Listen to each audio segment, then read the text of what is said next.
Nós estamos, meus irmãos, fazendo aqui na igreja, depois que terminamos a nossa série de mensagens do Evangelho de João, nós começamos então uma nova série chamada Fundamentos.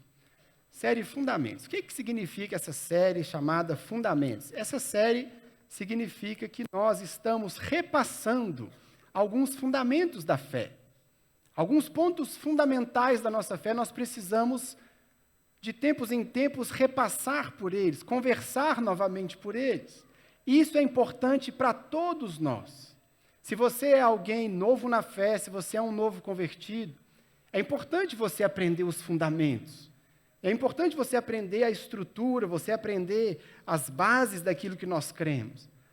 Mas para você também, que é um velho de igreja, crente há tantos anos, de tempos em tempos, nós também precisamos repassar pelos fundamentos, para nós aprendermos e reaprendermos e relembrarmos algumas bases, algumas premissas básicas da nossa fé, que são tão importantes para a nossa caminhada cristã. Então, há 2 semanas, o pastor Silvio começou essa série falando por que sou cristão. Na semana passada, a pastora Miriam pregou sobre a Bíblia. E o tema de hoje, da nossa série Fundamentos, então, é: quem é o nosso Deus? Esse é o tema que nós vamos conversar nessa mensagem. Isaías capítulo 57, versículos 15 a 21. Todos acharam? Amém? Diz assim a palavra de Deus, Isaías 57, versículo 15. Pois assim diz o alto e sublime, que vive para sempre e cujo nome é santo. Habito num lugar alto e santo, mas habito também com o contrito e humilde de espírito, para dar novo ânimo ao espírito do humilde e novo alento ao coração do contrito. Não farei litígio para sempre, nem permanecerei irado, porque senão o espírito do homem esmoreceria diante de mim, bem como o sopro do homem que eu criei. Por causa da sua cobiça perversa, fiquei indignado e o feri. Fiquei irado e escondi o meu rosto. Mas ele continuou extraviado, seguindo os caminhos que escolheu. Eu vi os seus caminhos, mas vou curá-lo. Eu o guiarei e tornarei a dar-lhe consolo, criando louvor nos lábios dos pranteadores de Israel. Paz, paz aos de longe e aos de perto, diz o Senhor. Quanto a ele, eu o curarei. Mas os ímpios são como o mar agitado, incapaz de sossegar, e cujas águas expelem lama e lodo. Para os ímpios não há paz, diz o meu Deus. Vamos orar. Senhor Jesus, nós estamos aqui diante da Tua palavra para meditarmos nesse tema tão importante para nós, que é falar sobre quem é o Senhor. Por isso eu peço que nessa manhã o Senhor derrame graça sobre a minha vida, para que eu possa falar aquilo que vem do Teu coração para os meus irmãos. Se o Senhor não nos trouxer revelação, se o Senhor não falar, é impossível falarmos aqui de quem é o Senhor, porque o Senhor não pode ser contido em palavras. Por isso eu te peço, Espírito Santo, enquanto nós meditarmos no texto que nós lemos, que o Senhor abra o entendimento, abra o coração e me ajude a ministrar e a falar de maneira que cada um de nós possa entender, possa compreender essa mensagem, essa palavra, para que aquilo que refletirmos aqui dê fruto a 30, 60 e a 100 por um em cada um dos nossos corações. Fala conosco, dirige-nos nesse momento, que nós entregamos tudo nas Tuas mãos, em nome de Jesus. Amém. Meus irmãos, quando nós analisamos todas as civilizações humanas, quando nós olhamos para todas as civilizações ao longo da história, em qualquer lugar do planeta, nós encontramos uma característica em comum. E essa característica é que todos os povos, em todas as épocas, em todos os lugares, sempre possuem um registro de algum tipo de adoração a Deus, de algum tipo de adoração a algum Deus. Todos os povos, sempre foi assim. Não existe um único povo, um único registro de uma civilização que você não encontre ali traços, marcas ou registros de algum tipo de adoração. Toda civilização humana é assim. Por outro lado, nas outras espécies, nos animais, você não encontra em nenhuma espécie. Nenhuma outra espécie você encontra qualquer traço de uma busca pelo sagrado, uma busca pelo transcendental, uma busca pela divindade. Por quê? Porque isso é uma característica humana.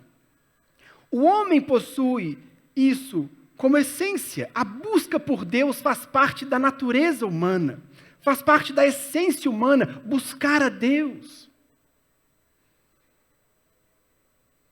O homem foi criado para o relacionamento com Deus. O homem, quando Deus o criou, Deus criou o homem para se relacionar com Ele. A nossa existência, a nossa criação, ela tem como premissa essa dependência de Deus, esse relacionamento com Deus. Foi assim que o homem foi desenhado. Esse é o projeto do homem, esse é o desenho do homem. Ele foi feito para andar com Deus, para se relacionar com Deus. Só Deus, meus irmãos, pode trazer sentido. Só Deus pode trazer realização ao coração do homem. Só Deus pode preencher o homem de maneira completa. Só Deus faz com que o homem seja um ser completo e pleno, porque foi assim que nós fomos desenhados. O homem então foi feito e quando ele foi criado, ele tinha esse relacionamento com Deus. Mas acontece que lá em Gênesis 3, quando veio a queda, esse relacionamento, ele foi rompido. O relacionamento com Deus foi partido. Não há mais comunhão com Deus, então o que ficou no coração do homem foi um buraco. O que ficou no coração do homem foi um vazio. E o homem procura preencher esse vazio de várias e várias formas, criando deuses, criando ídolos. E é por isso que sempre, em qualquer lugar da história, em qualquer lugar do planeta, você vai encontrar o homem buscando Deus. O homem querendo conhecer Deus, o homem adorando qualquer coisa, mas ele precisa adorar, porque aquilo faz parte da sua natureza, faz parte da sua essência. Existe no coração do homem um vazio que é do tamanho de Deus. E todo homem está em busca de preencher esse vazio, está em busca de saciar esse desejo. A partir da queda, então, quando é rompido o relacionamento com Deus, o que o homem começa a fazer? Ele começa a criar deuses. Ele começa a adorar coisas. Ele começa a adorar todo tipo de coisas mais variadas possíveis, mas sempre adorando algo, sempre buscando algo, porque o homem foi feito para isso. Calvino dizia que o coração do homem é uma fábrica de ídolos. O tempo inteiro nós estamos procurando algo ou alguém para adorar, para idolatrar, criando deuses, criando divindades. Porque isso faz parte da essência do nosso coração. É por isso que quando você olha para os povos antigos, você vê que eles adoravam o sol, eles adoravam a lua, eles adoravam as forças da natureza. Eles adoravam, era muito comum nas civilizações mais antigas que se tem registro, adoravam os antepassados, achavam que aquelas pessoas que morriam, eles se tornavam de alguma forma divindades. Hoje em dia, as pessoas continuam fabricando deuses, continuam buscando, criando algum tipo de Deus para adorar. Hoje é muito raro você encontrar alguém adorando o sol, adorando a lua, mas ainda assim as pessoas estão criando algum tipo de Deus. Um Deus que atenda todos os seus desejos, um Deus que atenda todas as suas necessidades, um Deus que é feito só para me agradar, um Deus que faz tudo o que eu quero, não importa. A mesma característica que havia desde os povos mais antigos, é a mesma característica que nós vemos até hoje. O homem está em busca de Deus. O homem quer conhecer a Deus. O homem quer se relacionar com Ele. E como ele não tem mais aquele relacionamento que se perdeu na queda, ele cria deuses. Ele fabrica Deus. Ele cria divindades. Ele adora todo tipo de coisa. O fato é, então, meus irmãos, que todos nós, todo homem, tem essa busca no coração. Todos nós, todos os homens, querem saciar esse vazio que ficou. Querem conhecer a Deus. Mas a pergunta que fica então é a seguinte: será que é possível conhecer a Deus? Será que nós podemos conhecê-lo? Nós somos seres tão pequenos, nós somos seres tão limitados, nós somos seres tão sujeitos a errar. Como é que nós podemos conhecer um Deus que está tão além de nós, que é tão maior do que nós? A boa notícia, meus irmãos, como nós bem sabemos, é que Deus decidiu se revelar. Deus decidiu que Ele se tornaria conhecido. Deus, por pura graça e misericórdia, Ele decidiu se revelar a nós. Porque, meus irmãos, se não fosse isso, nós jamais conheceríamos a Deus. Não fosse Deus se tornando conhecido, se mostrando para nós, eu e você ainda hoje estaríamos tateando no escuro. Eu e você também estaríamos aí fabricando qualquer tipo de Deus para adorar. Estaríamos criando qualquer coisa da nossa cabeça, mas nós estaríamos adorando um Deus falso, um Deus errado. Mas o Senhor, Ele resolveu se mostrar a nós. Ele decidiu se tornar conhecido. Ele decidiu se tornar acessível ao homem. E Ele fez isso na sua palavra. A palavra de Deus, meus irmãos, ela tem tudo o que você precisa saber sobre Deus, sobre quem Ele é, sobre o que Ele gosta, sobre como Ele quer ser adorado, sobre o que Ele espera de nós, sobre o porquê Deus nos criou, tudo o que nós precisamos saber, Ele revelou. Está escrito na sua palavra. Ele tornou conhecido a mim e a você. Mas com qual propósito Deus fez isso? Será que Deus se revelou na sua palavra apenas para o seu povo ser mais inteligente do que os outros? Será que o propósito de Deus ao se revelar na palavra era simplesmente para que você pudesse dizer para os outros, eu conheço a Deus e você não? Será que Deus se revelou apenas para encher a nossa mente de informação? Será que é isso que Deus queria quando Ele se revelou? É claro que não, meus irmãos. Deus se revelou na sua palavra porque Ele visava um relacionamento com o homem. Para que Deus se revelou? Porque Ele quer que você saiba como você pode se relacionar com Ele. Porque Ele quer que o homem pare de ficar adorando o sol. Ele quer que o homem pare de ficar adorando a lua. Ele quer que o homem saiba que o sol e a lua foram criados para o louvor da glória dEle. O propósito para o qual Deus se revelou é para permitir que eu e você possamos andar com Ele, possamos agradá-lo, possamos desenvolver um relacionamento verdadeiro. Para que a gente não fique criando deuses falsos, para que a gente não fique criando deuses de acordo com a nossa cabeça, de acordo com o nosso interesse, mas Ele se revelou, porque Ele quer ter relacionamento com o homem. Aí você diz assim, mas pastor, eu sou crente, eu sei disso, eu conheço a Deus, eu sei quem Ele é, eu não preciso nem ouvir essa mensagem porque eu já nasci num lar cristão, meus irmãos. Como eu vou procurar fazer aqui nessa manhã, a partir do texto de Isaías que nós lemos. Eu e você, mesmo sendo tão velhos de igreja, ou mesmo sendo novos na fé,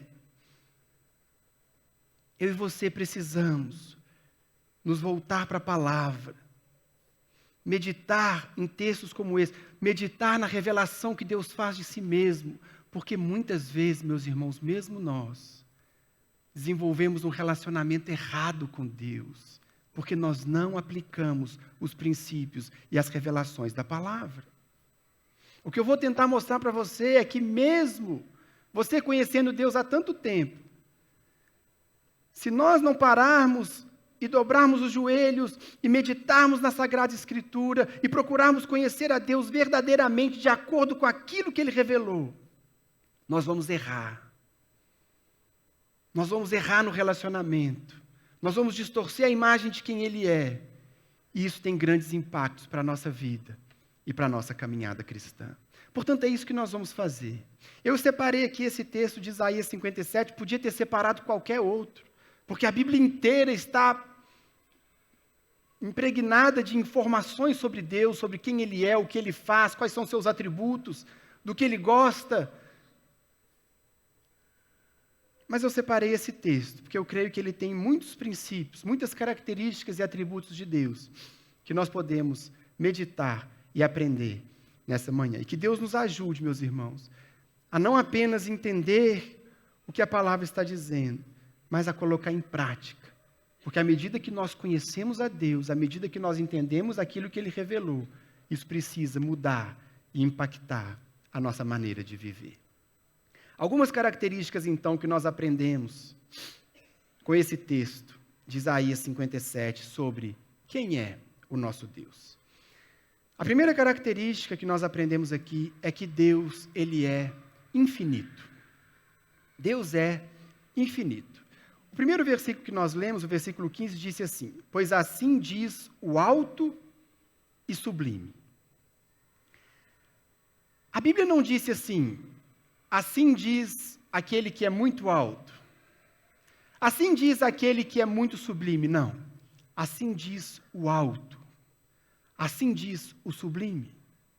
A Bíblia, sempre que ela vai nos falar de Deus, ela nos traz essa ideia de um Deus que é absoluto. De um Deus que é infinito. Eu lembro do pastor Márcio, ele ensinava algo que é tão claro da gente entender. Ele dizia assim: Deus não é grande, Deus é maior. Essa é a compreensão correta que nós temos que ter de Deus, porque Ele é sempre maior. Deus é absoluto, Deus reina absoluto, Ele é Senhor absoluto do universo, Ele é um Deus infinito. Por isso o texto diz: assim diz o alto, assim diz o sublime, aquele que é. Ele simplesmente é, porque Deus, Ele não pode ser limitado, Deus não pode ser contido. Diferente de todas as coisas na criação, que são limitadas, que são contíveis, Deus é ilimitado, Deus é absoluto, Deus governa de maneira soberana. Não existe nenhum outro poder no universo, não existe nenhum outro poder que sequer se compare ao dele. Não existe nada que ameace o seu governo, não existe nada que abale o seu trono, absolutamente nada foge do controle e da soberania de Deus, porque Ele é sempre maior, Ele é ilimitado, Ele é absoluto, Ele é infinito.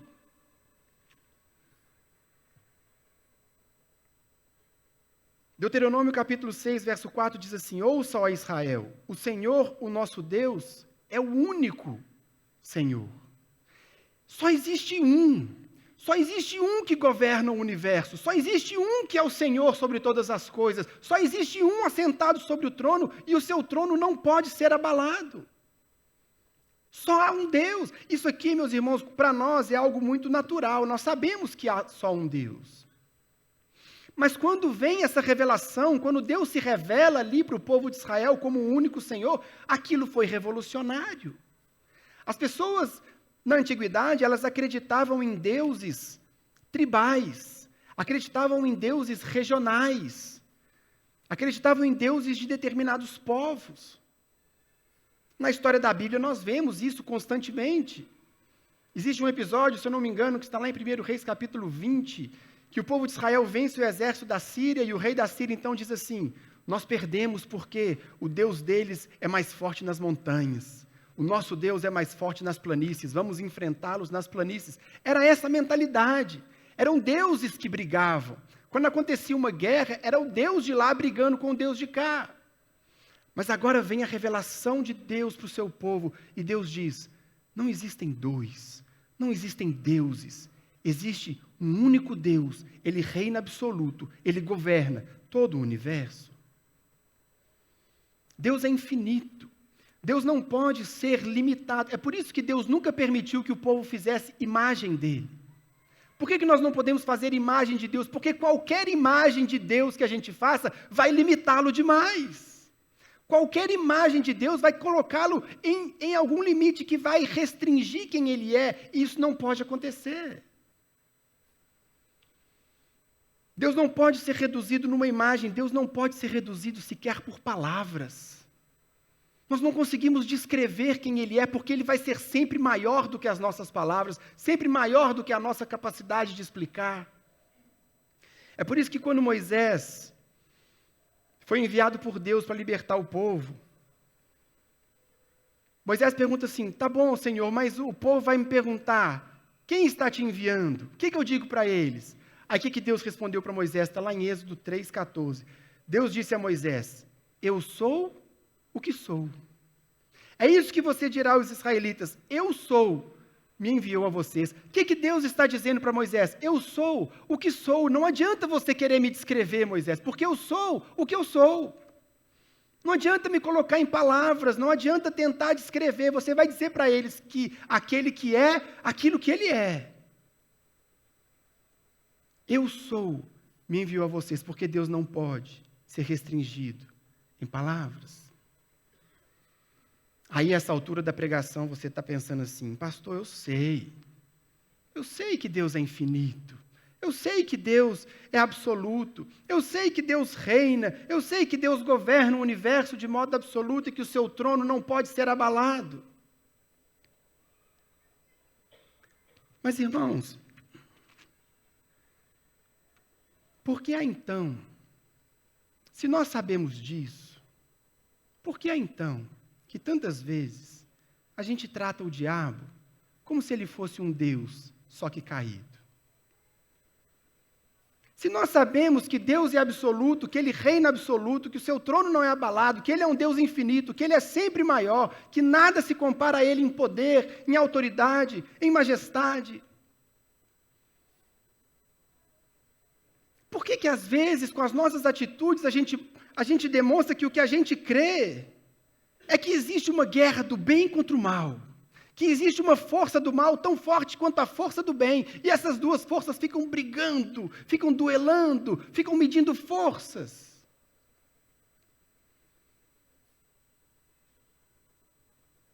Se existe um só Deus,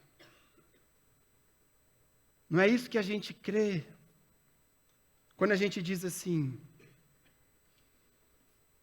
quando você for orar, for uma coisa muito importante, você não pode orar alto, não. Porque senão o diabo escuta. Você está rindo, porque você já falou isso também, né? Meu irmão, pensa comigo.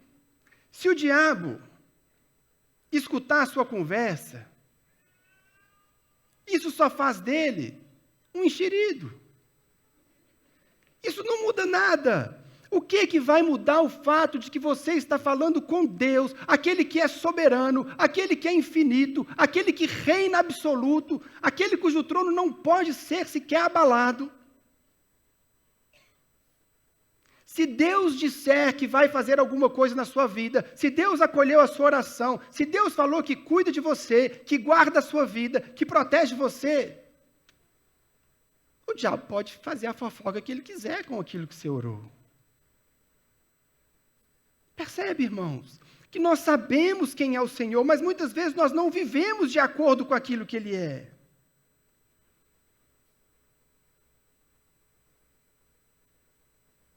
Deus é absoluto. Ah, mas o diabo, então, ele não age? Ele age. Mas você se lembra da história de Jó? O diabo só vai agir. Qualquer coisa que ele faz, ele nunca vai conseguir fazer nada se não tiver a permissão de Deus. Como Lutero dizia, até o diabo é o diabo de Deus, está debaixo do controle de Deus, ele só faz aquilo que Deus permite, se Deus tiver algum propósito. Portanto, meus irmãos, o que nós devemos nos preocupar é entregar nossa vida a Deus e confiar nele, e acabou, porque Ele reina, Ele governa, Ele é infinito, e nada pode mudar, ou ameaçar, ou atrapalhar aquilo que Ele vai fazer. Esse é o Deus que nós servimos, esse é o Deus que está na Escritura, é sobre Ele que nós cantamos, é sobre Ele que nós lemos, mas muitas vezes não é assim que nós vivemos.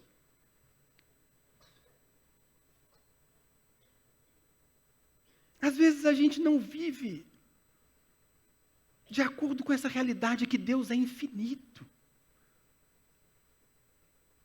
Quer ver um outro exemplo? Às vezes a gente fala para o irmão assim, Deus ama você. Você já parou para pensar na profundidade dessa frase, meu irmão? Mas isso para nós hoje, amém. Deus me ama. Você já parou para pensar que esse ser infinito, que esse ser majestoso, que esse ser que é infinitamente belo, infinitamente governa o universo, infinitamente maravilhoso e poderoso, Ele ama você.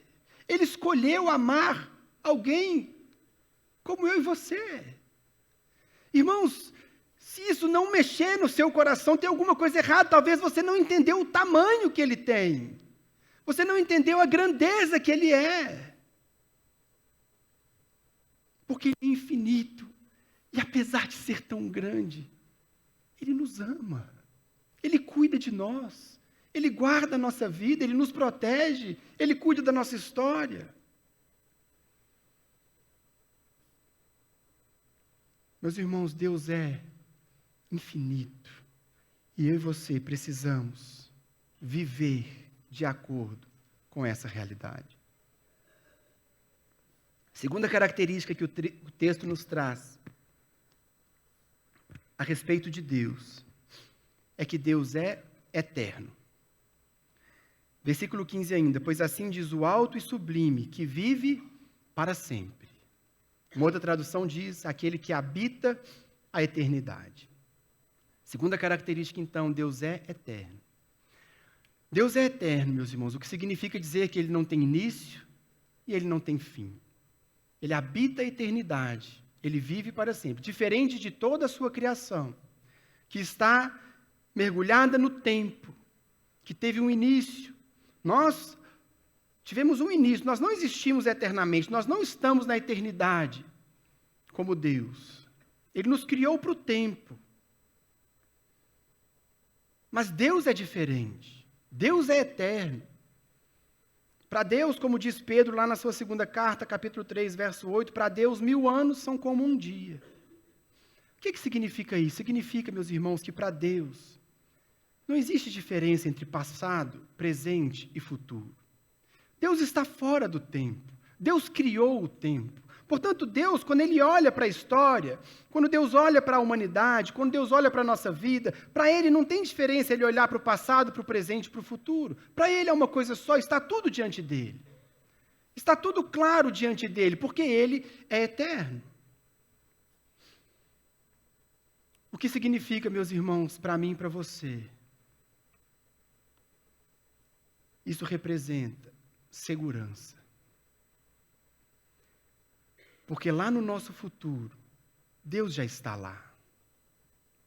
No nosso amanhã, Deus já está. Deus já sabe. Deus já controla. Deus não tem surpresa. Nada pode pegá-lo de surpresa. Nada que aconteça na sua vida vai pegar Deus de surpresa, porque Ele já está lá. Para Ele está tudo claro. Toda a história, do início ao fim, está tudo diante dEle.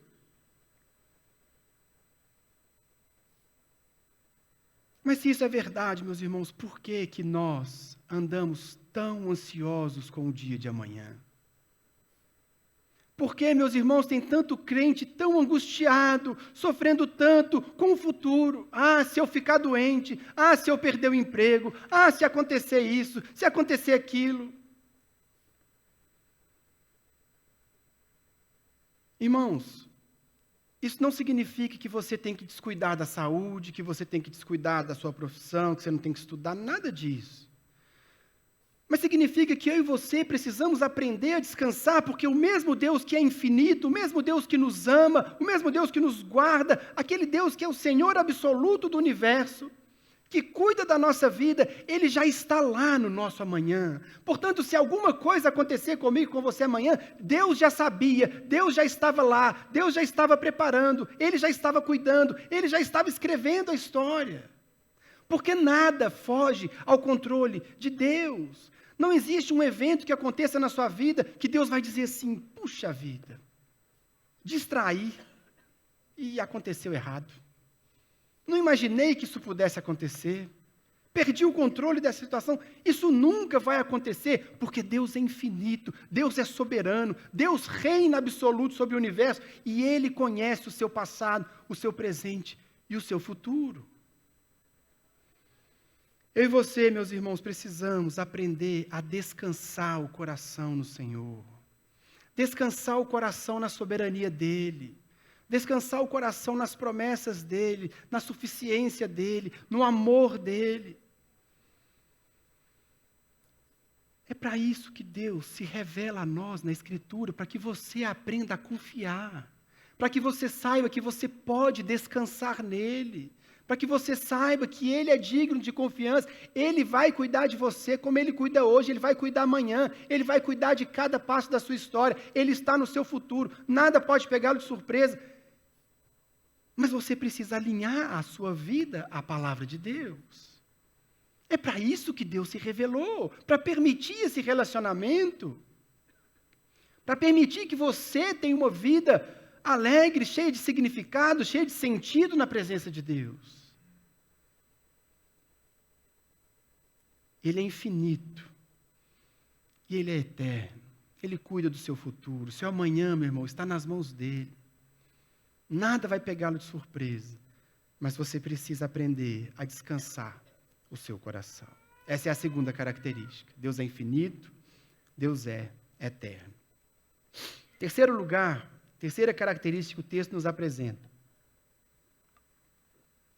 Deus é transcendente e imanente. Duas palavras difíceis, mas não são difíceis, eu vou te explicar. Verso 15 ainda. O texto diz assim, nós já lemos, né? Pois assim diz o alto e sublime, que vive para sempre e cujo nome é santo. Habito num lugar alto e santo, mas habito também com o contrito e humilde de espírito, para dar novo ânimo ao espírito do humilde e novo alento ao coração do contrito.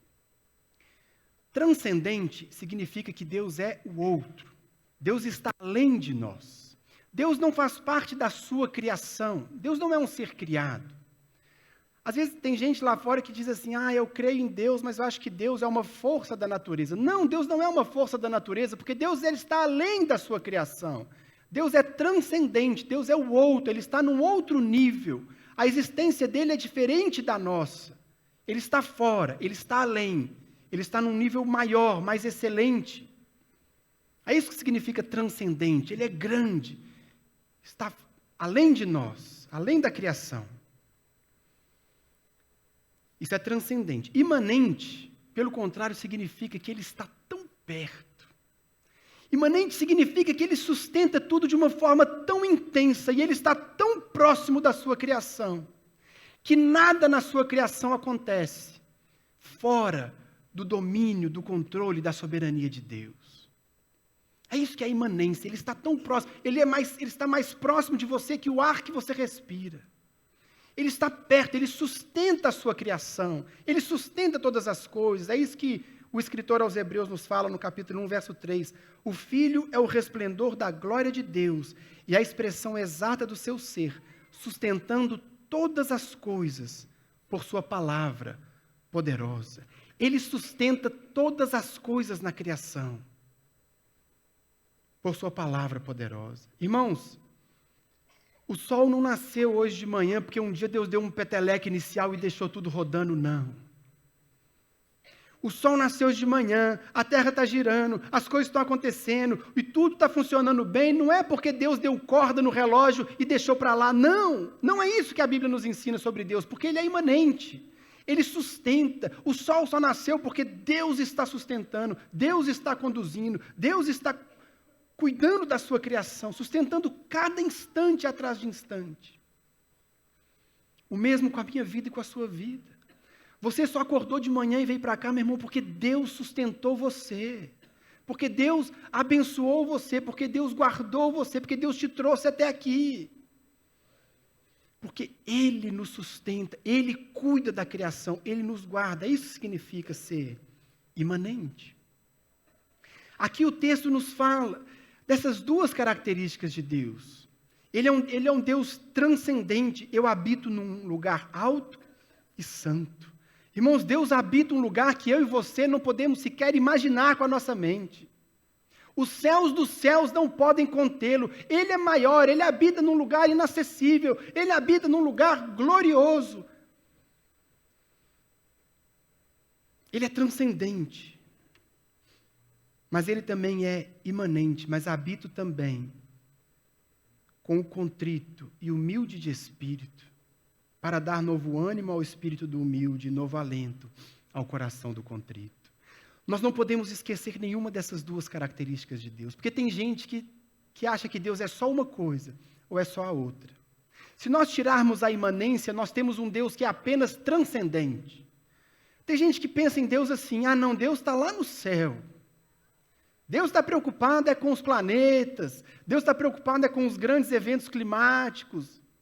Então, se eu tiro a imanência de Deus, eu tenho um Deus distante, eu tenho um Deus que não se importa comigo, eu tenho um Deus que não sabe da minha luta, que não acompanha o meu sofrimento, que não sabe da minha necessidade. Porque se eu tirar essa característica de Deus, ele se torna esse Deus longe, que habita lá no céu, indiferente à sua criação. Mas não é isso que a Bíblia ensina sobre Deus.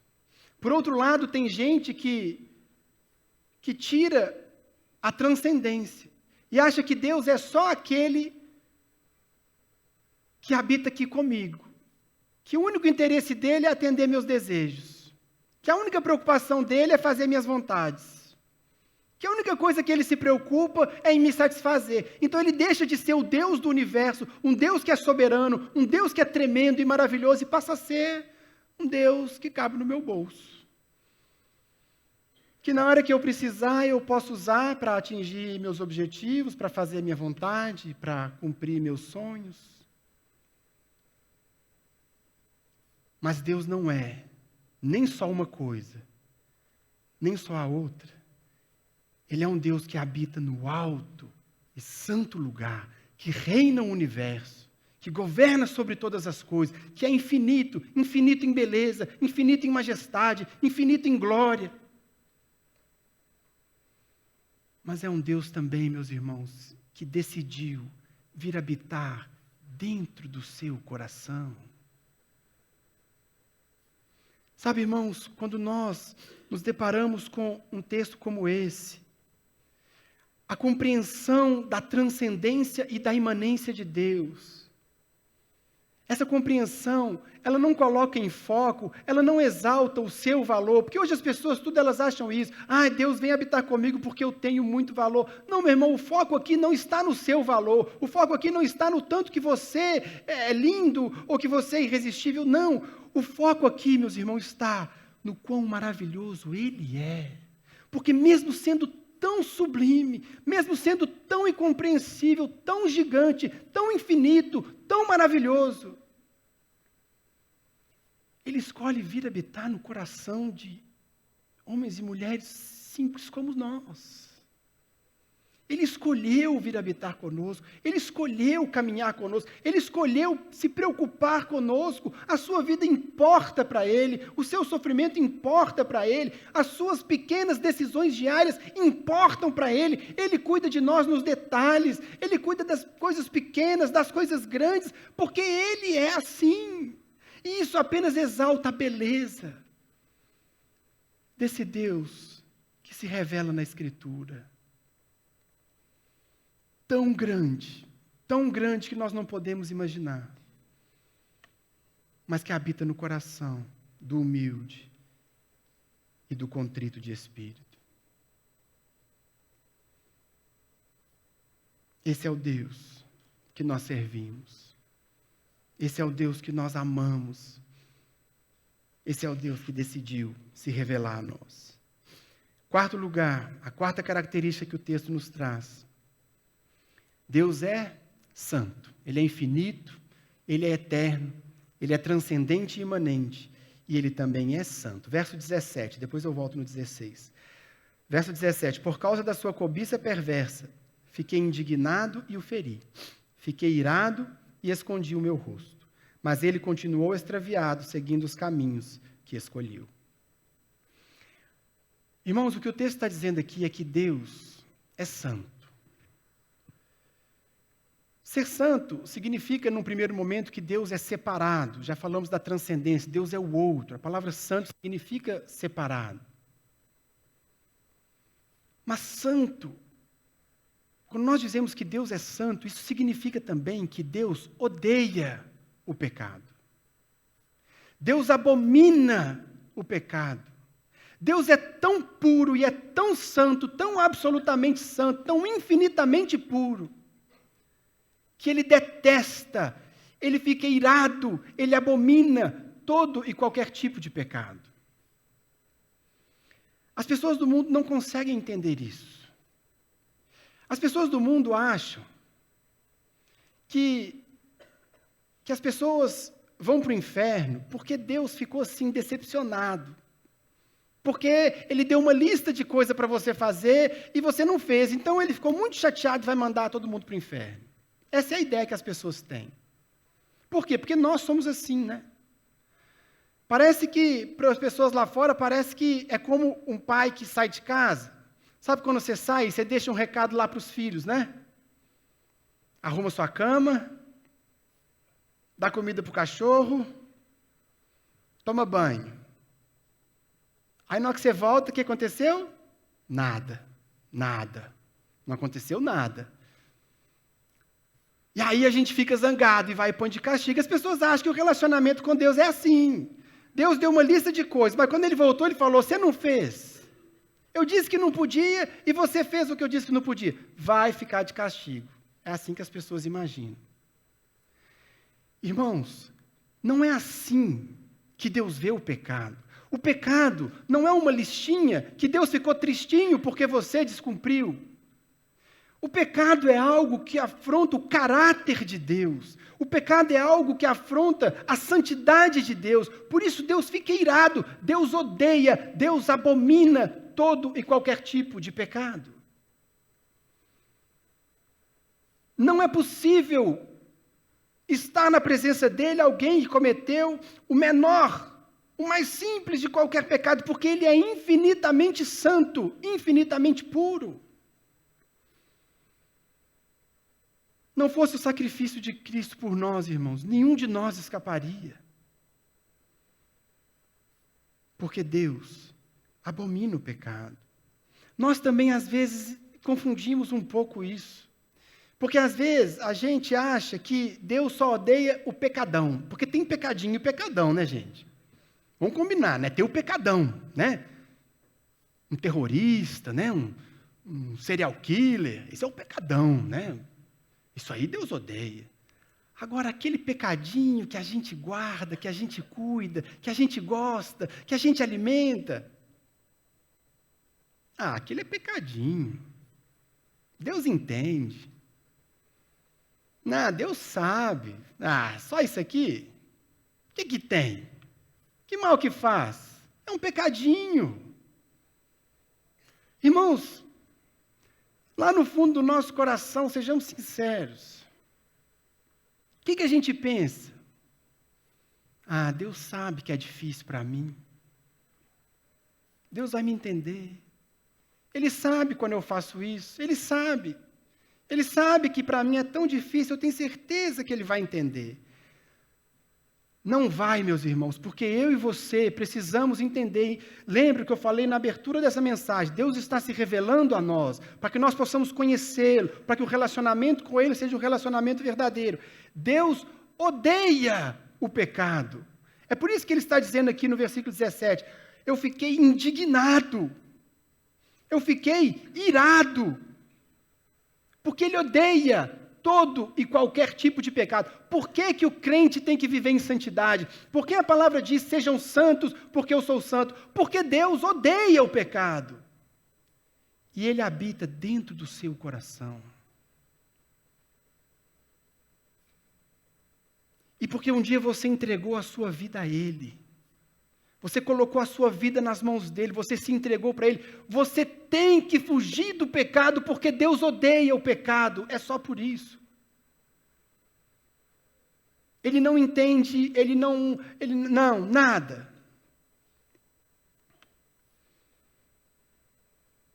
Quando nós entendemos isso, irmãos, o quanto Deus odeia o pecado, o quanto o assunto do pecado é algo sério, isso só torna mais maravilhosa a graça de Jesus por nós.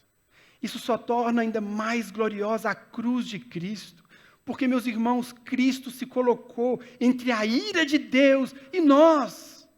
Foi essa ira, foi essa indignação que Cristo teve que suportar na cruz por causa do nosso pecado. Ele não tem pecado, ele não pecou para merecer aquilo, mas ele foi para a cruz por causa do nosso pecado. Ele suportou essa ira, ele suportou essa indignação de Deus, de um Deus que é infinitamente santo. Foi essa indignação que ele suportou, de graça, por mim e por você. Isso só torna Jesus ainda mais apaixonante. A quinta característica que nós aprendemos aqui está no verso 18. Deus é onisciente. Versículo 18, a primeira parte, eu vi os seus caminhos. Eu vi os seus caminhos. O que a Bíblia nos ensina, meus irmãos, é que Deus é onisciente. O que significa dizer que Deus tem todo o conhecimento. Deus não é um ser muito inteligente, não. Deus não é um ser assim muito culto, não. Ele tem todo o conhecimento, toda a sabedoria. Nada pode pegá-lo de surpresa. Aqui o texto está dizendo, eu vi os seus caminhos. Ele sabe tudo. Ele sabe absolutamente tudo. Ele tem conhecimento de absolutamente tudo. Nada acontece fora do conhecimento de Deus, passa despercebido a ele, algo que ele não saiba. Não. Porque Deus é onisciente.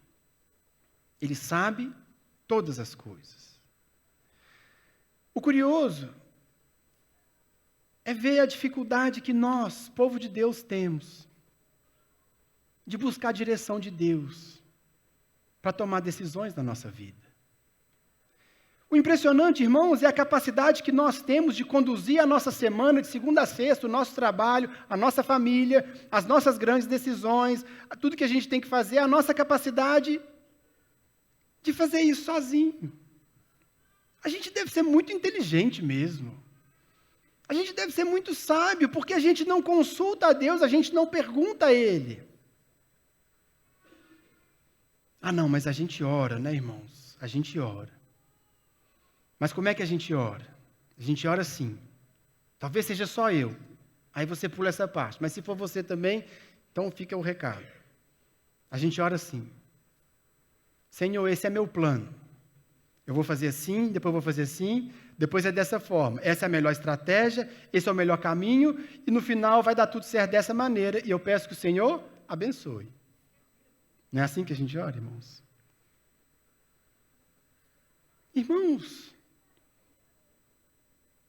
Ele tem todo o conhecimento. O que nós estamos aprendendo sobre Deus aqui é que esse Deus tão infinito é um Deus que nos ama, é um Deus que habita com o contrito, habita com o humilde. Ele tem prazer em cuidar de nós, Ele tem prazer de cuidar da nossa vida, mas a gente continua cuidando da nossa vida da nossa própria maneira. Nós precisamos, irmãos, repensar a nossa vida de oração. Nós precisamos repensar. C.S. Lewis dizia assim, eu não oro para que Deus faça a minha vontade, mas para que eu me adeque à vontade dEle. Às vezes o crente fala assim, eu não consigo orar mais do que 10 minutos, que eu já pedi tudo que eu tinha que pedir. Então para de pedir. E começa a buscar sabedoria. Irmãos, quando Jesus fala, entra para o seu quarto, fecha a porta, e vai orar a Deus, Jesus não tinha em mente que você ia ficar lá pedindo. Pode pedir, irmão, não tem problema pedir, você é filho, Ele é seu pai, você pode pedir o que você quiser. Mas nós precisamos entender que nesse momento que nós estamos com Deus, é muito mais importante você receber de Deus, você ser instruído por Deus, você receber uma direção para a sua vida, você receber sabedoria para a sua caminhada, do que você ficar pedindo para Ele abençoar os seus planos. De novo, gente, pede. Ele é seu pai.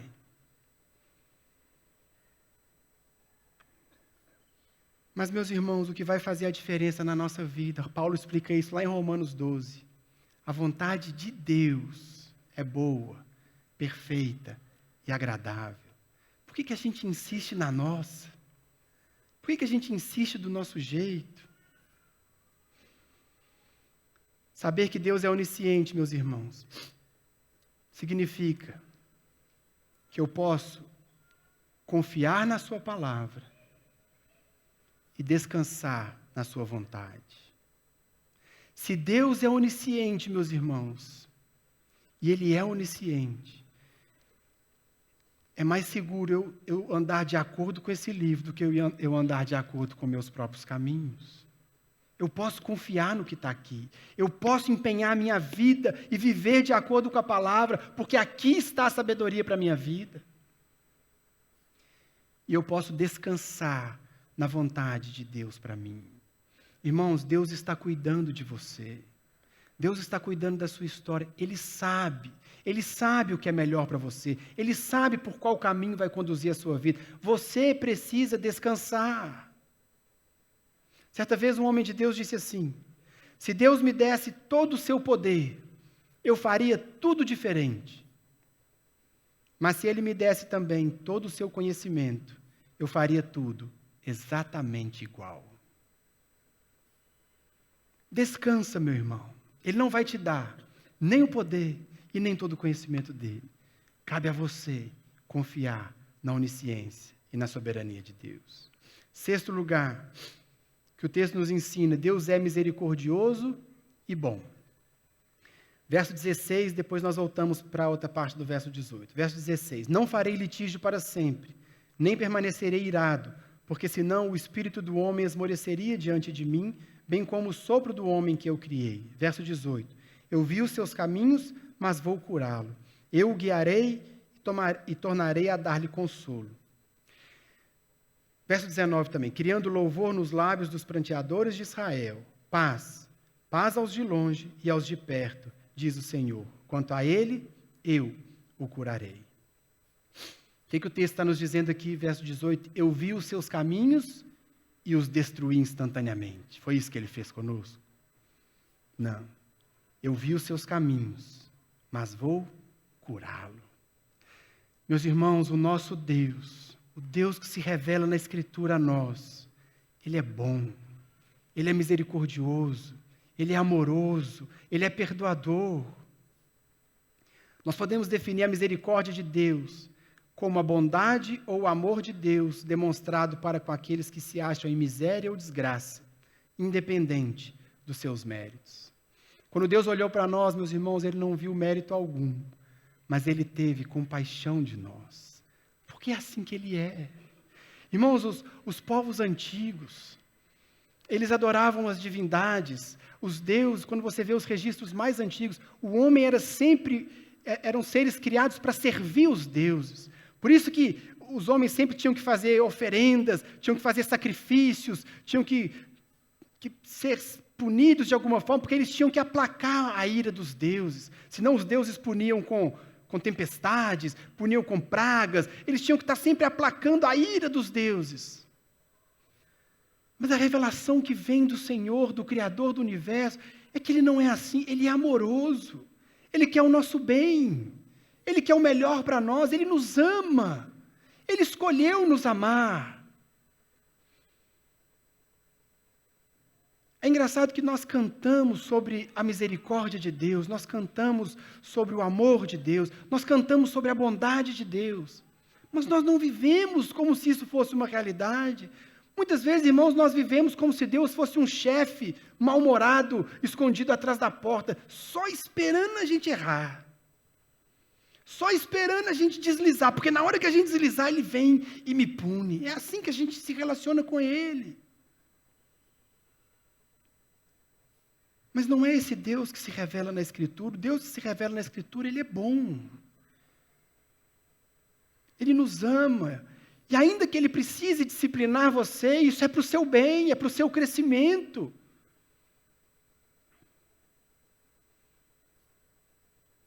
Ele não é o chefe atrás da porta, Ele é bom. Lembre-se sempre disso, o Senhor é bom. Deus é bom o tempo todo.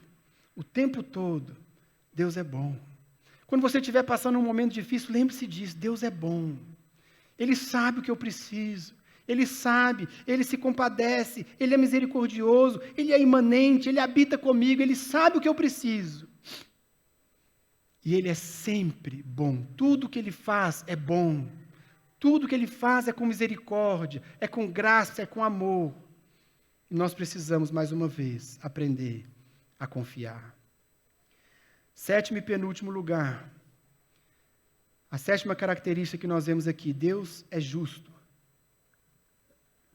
Deus é justo.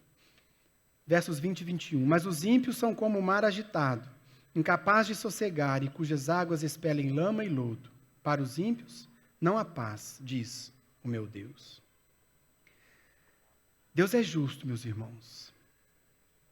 Muita gente acha lá fora que no final dos tempos Deus vai perdoar todo mundo. Porque Ele é bom.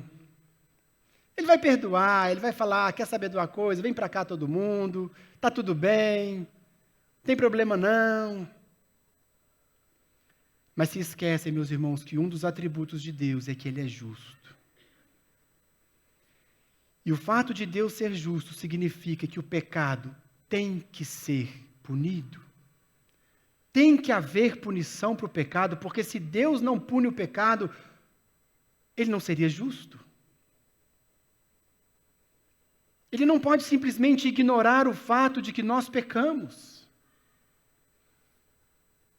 Portanto, irmãos, quando Deus pune, quando Deus age com juízo, quando Deus age com justiça, Ele não está sendo rigoroso demais. Ele não está sendo ríspido demais. Ele não está sendo duro demais. Ele está dando simplesmente a cada um o que é devido. Porque isso é justiça. O mal tem que ser punido.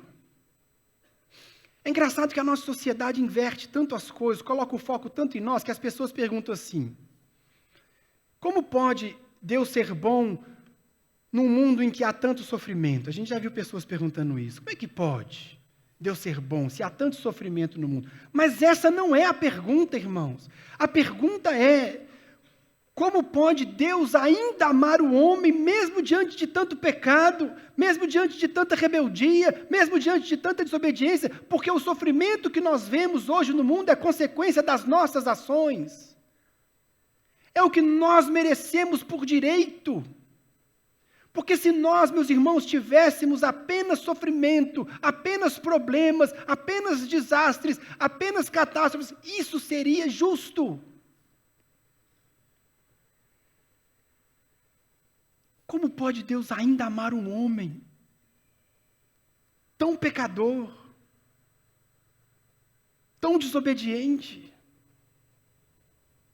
Quando Deus exerce justiça, Ele está simplesmente fazendo o que é correto. Mas é glorioso nós pensarmos, irmãos, que naquela cruz, Deus conciliou de forma perfeita misericórdia e justiça. Só a cruz consegue conciliar essas duas coisas. Como Deus pode ser 100% justo e punir o pecado, ao mesmo tempo que Ele consegue perdoar e exercer misericórdia e graça? É a imagem de Cristo naquela cruz. Porque ali Deus estava punindo o pecado. Deus foi justo, o pecado foi totalmente punido. A ira de Deus foi totalmente descarregada. E Ele estava perdoando pecadores como eu e como você. Na cruz, Deus foi totalmente justo e totalmente misericordioso, porque é assim que Ele é. E em último lugar, para nós fecharmos, a última característica é uma característica que não está aqui no texto.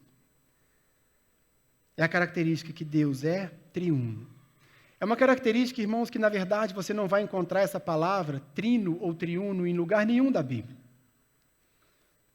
Em lugar nenhum a Bíblia vai falar essa palavra. A igreja durante séculos se debruçou sobre esse tema. E o que nós podemos hoje saber com certeza, a partir da revelação da palavra, é que Deus é um Deus triuno. E é importante nós entendermos isso quando falamos sobre quem Deus é. A Trindade significa que Deus é um em essência, um Deus. Nós adoramos um Deus, nós não somos politeístas, nós somos monoteístas, há um único Deus. Mas existem 3 pessoas na divindade: o Pai, o Filho e o Espírito Santo. O Pai não é o Filho. O Filho não é o Espírito Santo. O Espírito Santo não é o Pai. São 3 pessoas diferentes. Mas um único Deus. Um único Deus. João capítulo 1 diz: no princípio era o Verbo, falando de Jesus, no princípio era o Verbo, e o Verbo estava com Deus, e o Verbo era Deus. Quando Jesus ressuscita, Tomé diz para ele: Senhor meu e Deus meu. Jesus recebe aquela adoração. Jesus é igualmente Deus. Atos capítulo 5, se não me engano, quando Ananias e Safira pecam, Pedro diz para eles assim: vocês combinaram de mentir ao Espírito Santo, mas vocês mentiram não ao homem, mas a Deus. O Espírito Santo é Deus. Quando Jesus é batizado, nós temos ali os 3 juntos. O Pai está dizendo: esse é meu Filho amado em quem me agrado. O Espírito Santo vem sob a forma de pomba e Jesus está ali sendo batizado. Os 3. 3 pessoas diferentes, um não é o outro, mas um único Deus. Iguais em poder, iguais em glória, iguais em majestade. Um único Deus. A gente usa muitos exemplos ruins para tentar explicar a Trindade. Tem gente que fala assim: a Trindade é como a água. Tem o gelo, tem a água líquida e tem o vapor. Não, está errado, porque nesses 3 casos só tem H2O. Pai, Filho e Espírito Santo são 3 pessoas diferentes. Tem gente que fala do sol. O sol é o Pai, os raios são Jesus, o calor é o Espírito Santo. Não, também está errado. Porque o calor é só um efeito do sol, os raios são um produto do sol. Também está errado. É difícil a gente falar da Trindade. A Trindade é um grande mistério para nós. Um exemplo que eu gosto, que eu ouvi quem falou recentemente, foi o Adalto Lourenço, falecido agora há poucos meses. Adalto Lourenço, ele disse assim, não é o melhor exemplo, tá, gente, mas acho que ajuda. Ele dizia assim: é como o tempo. O passado é tempo. O presente é tempo. O futuro também é tempo. O passado não é o futuro. O futuro não é o presente. Mas os 3 são tempo. Então, a gente cria analogias porque a nossa cabeça precisa de lógica. Mas a Trindade, de fato, ela está além da nossa compreensão. Mas por que é importante? Eu já vou encerrar com isso. Por que é importante nós entendermos a Trindade? Por 2 motivos. Primeiro, porque a Trindade mostra para mim e para você que é possível nós vivermos real unidade, mesmo na diversidade. A Trindade mostra para nós, meus irmãos, quando Deus nos chama a sermos um povo, a termos uma mesma forma de pensar, a caminharmos em unidade, como igreja. A Trindade nos mostra que é possível haver unidade real, mesmo sendo tão diferentes. É possível haver unidade na diversidade. É possível marido e mulher serem uma unidade, serem um só, mesmo sendo 2 pessoas tão diferentes. Porque o Pai, o Filho e o Espírito Santo vivem esse relacionamento. E como é o relacionamento entre eles? O Filho só quer glorificar o Pai. O Espírito Santo só quer glorificar o Filho. Um dá honra ao outro. Um glorifica o outro. Um exalta o outro. Não existe egoísmo. Não existe nada para mim. É sempre para o outro. Para engrandecer o outro. A Trindade é o nosso modelo supremo de unidade na diversidade. E, em segundo lugar,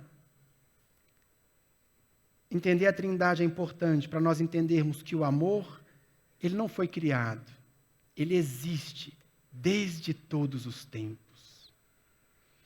Deus não descobriu o que é amor quando ele criou você, meu irmão. Deus não estava sozinho e ele diz: eu preciso de alguém para amar, então eu vou criar o homem para eu poder amar alguém. Não. Pai, Filho e Espírito Santo viviam um relacionamento de amor desde a eternidade, um relacionamento perfeito de amor.